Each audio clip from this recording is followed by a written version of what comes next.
அடிவயிறு சம்பந்தப்பட்ட விஷயத்தில் கழிவு பாதையில் கீழ்முதுகு தண்டுவிடம், கழுத்து பகுதி, மறைமுகஸ்தான உபத்திரங்களில் அதீத கவனமாக இருப்பது மிக மிக முக்கியம். தோல் பகுதியில் சிறிய உபத்திரத்தை கூட மருத்துவ ஆலோசனை எடுத்துக்கொள்வது,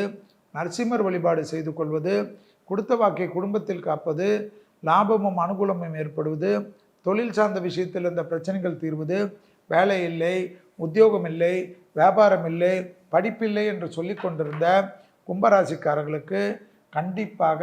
மார்ச் 14ஆம் தேதியிலிருந்து படிப்படியாக மாற்றங்கள் ஏற்படுவது கண்கூடாக பார்க்கலாம். மறைமுக எதிரிகள் விஷயத்தில் மட்டும் சிறிது கவனமாக இருப்பதும், யாரிடத்தில் பகைத்து கொள்ளாமல் இருப்பதும், தேகாரோக்கியத்திற்கு மட்டும் மருந்து மாத்திரைகளை சரியாக எடுத்துக்கொள்வதும், அலாரம் வைத்து கொண்டு மருந்து மாத்திரைகள் இருப்பதும், தூக்கத்தை கெடுத்துக்கொள்ளாமல் இருப்பதும், கடன் அமைப்பில் இருந்த மனத்தாங்கல்களை பரிபூர்ணமாக பேசி தீர்த்து கொள்வதும், உணர்ச்சி வசப்பட்டு பேசுவதை மட்டும் தவிர்த்து கொள்ளுங்கள்.